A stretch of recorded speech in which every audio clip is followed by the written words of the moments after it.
നിർത്തിയിടുന്ന ചരക്കു വാഹനങ്ങളിൽ നിന്നും ഡീസൽ മോഷണം പതിവാകുന്നു.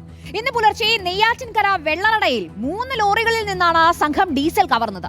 2 ലോറികളിൽ നിന്നായി 200 ലിറ്ററിലധികം ഡീസലാണ് കവർന്നിട്ടുള്ളത്.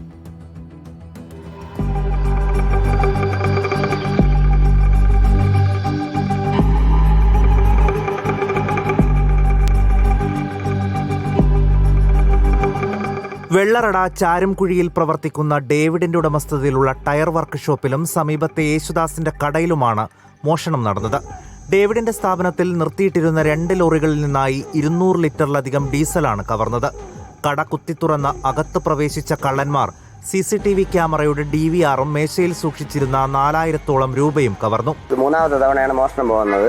എൻ്റെ കടയിലുള്ള CCTV ക്യാമറ എല്ലാം എടുത്തുകൊണ്ട് പോയിട്ട് ഡീസൽ മോട്ടിച്ചിട്ട് എടുത്തുകൊണ്ട് പോകും. നേരത്തെ ഒരു 3 വണ്ടിയുടെ ഡീസൽ പോയിരുന്നു. ഇപ്പോഴത്തെ 2 വണ്ടിയുടെ 200 ലിറ്റർ ഡീസൽ പോയി. യേശുദാസിന്റെ സ്ഥാപനത്തിൽ ഒരു വർഷത്തിനിടയിൽ ഇത്തരത്തിൽ നടക്കുന്ന 3ാമത്തെ മോഷണമാണിത്.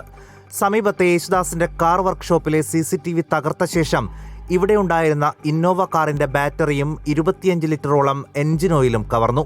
4 മാസം മുൻപ് യേശുദാസിന്റെ കടയിലെ 2 ബാറ്ററികളും വാഹനങ്ങൾ ഉയർത്താൻ ഉപയോഗിക്കുന്ന ജാക്കികളും കവർന്നിരുന്നു. കൂട്ടുകുത്തി പൊളിച്ച് അകത്ത് കയറി വണ്ടിയിലെ ബാറ്ററി ഓയിലൊക്കെ വാരിക്കൊണ്ട് പോയി നമ്മുടെ സാധനങ്ങളെല്ലാം വലിച്ചു വാരിയിട്ടിരിക്കുക.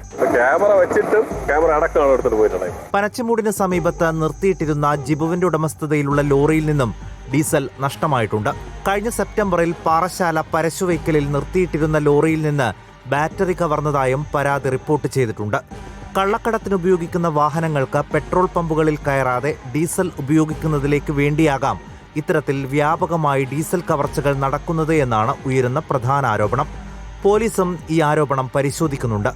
മോഷണം നടന്ന സ്ഥലത്തെ CCTVയും ഫോൺ കോളുകളും കേന്ദ്രീകരിച്ച് അന്വേഷണം ആരംഭിച്ചിരിക്കുകയാണ് വെള്ളറട പോലീസ്. പ്രതികളെ ഉടൻ പിടികൂടാൻ കഴിയുമെന്ന് അന്വേഷണ സംഘം വ്യക്തമാക്കി. റിപ്പോർട്ടർ, തിരുവനന്തപുരം.